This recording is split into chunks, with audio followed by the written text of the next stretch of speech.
best shot.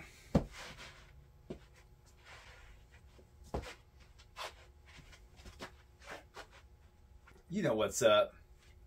Drop some hard truth here about the Wing Chun. Again, we all share some stuff. I agree. So we have to find out what we don't share. What we don't share is Wing Chun. I sorry I have to talk like you're in grade school, but that's what I teach all day. So great. I love looking at what we share. But then part of science, when you're trying to identify something, is you say, well, what about its opposite? And if you get the same result, then you're like, oh, I'm just talking about nothing then, right? Okay. So what is unique about Wing Chun? And all of the blocking type language and all of the footwork type language immediately says you're like everybody else, okay? Beginners got to start there, so let's get over that. But when you get to intermediate, you better be doing something that's unique to Wing Chun. We would demand this of anybody. If a boxing class is teaching you to turtle on your back and pull open guard, you're going to say, like, what does that have to do with boxing? I'm up here to learn my hands for these ring rules, okay? So what is unique about Wing Chun? So when we get to the second form, we have what? Oh, we have the turning side to side, all right? And okay, if you want to turn in the middle, it hurts my knee. But if I turn to the side, rotate, that doesn't hurt my knee at all. All right, so we have the, I'm just going to stick with the WT way to do it. So I take my energy down into my knee, but you're still my starting place, right? And I have this double attack like this now, not just this anymore. Get your eyes if I want, but I don't want to, all right? And I've already learned these palm strikes in the first form, so I actually have this whole thing, right? I could turn sideways and go like this, or you're over there, and I could hit you with these placards. So now, after I turn, I have a thrust kick, and I have a step. I move over there, right? We have a step like this, which we call the 45-degree step because it's going this way. But I have a step like this. In WT, we go the whole spectrum that we're going to need from the middle. All right? So I have my stepping either at tangential or at 45. I have this pattern, but I'm on this line, right? I have a slant kick and a side step off the line. And you can put them together and go on either side of the line with the bouncing punch back inside. You lean away if you want. But if I go straight down, my gravity goes down and I train this thing. I don't really train this thing. So when I lean away, I leave my training. All right, next up. Hear that jet? So that's the Chum Kiu. It's on this line. And so we have to ask ourselves, well, what did they use for feet? They just walked. The first form is all just about walking at the guy. Just using your feet as best you can while you practice weird things like the pigeon toe stance or the deep horse stance, right? The back and all this stuff, right? You can make a call to the sky, do all this other stuff. Right? But everybody does that. Everybody should. I'm not saying don't do this other stuff. Or am I? Okay, back to the Wing Chun. So, we have a stepping out with our chain punches from the first form already. And then probably getting pushed backwards. Granted, we do move backwards. Now, what is this stuff all about then? So I have my turn, I grab you and I turn.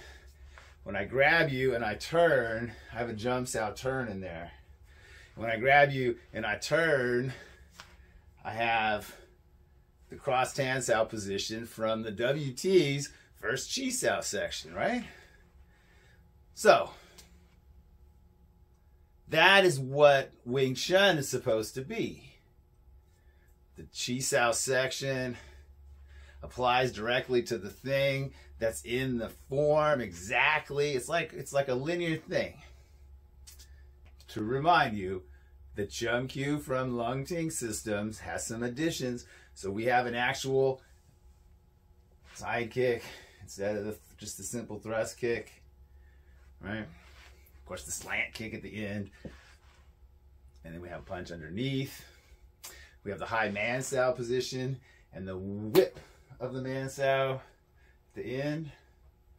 We have precision in our feet here because that's part of many of the applications that we use.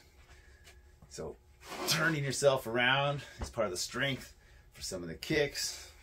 Someone's behind you and you have to hook them so they can't throw you. All right, now, another unique thing about Wing Chun is the circling foot. And it is included in the third form.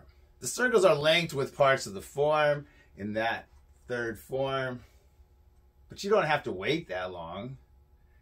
And so we just have it as a drill. Humbo.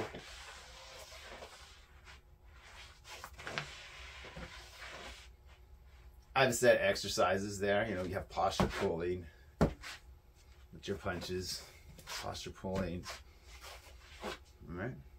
So with your turns, and with your hunbo, and with your posture pull, and with your stepping back, you have all of our footwork.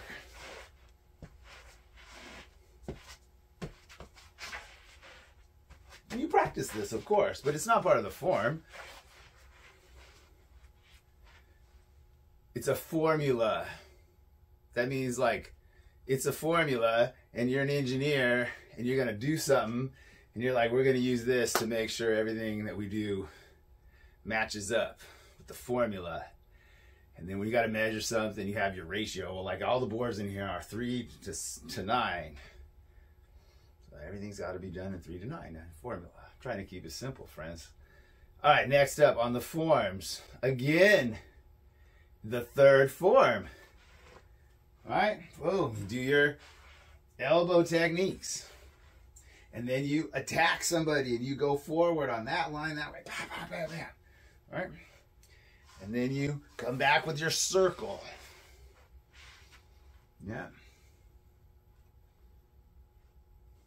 Elbow techniques. What if I didn't turn? All right, what if I only turn one time? All right, what if my hands are on top or on bottom? What if I go high? What if I go low and high? Why am I fighting someone over there now? I thought the fight was over there. So I have been unsuccessful in 1 and 2. And the person is still here. Yeah. So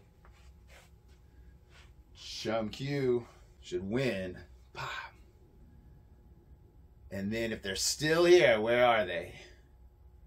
Uncomfortable situation. So that is where you have, maybe they're behind me for some reason. Maybe they're still right here and we have to go into clinch. And I have to use my... It's true. Okay. Never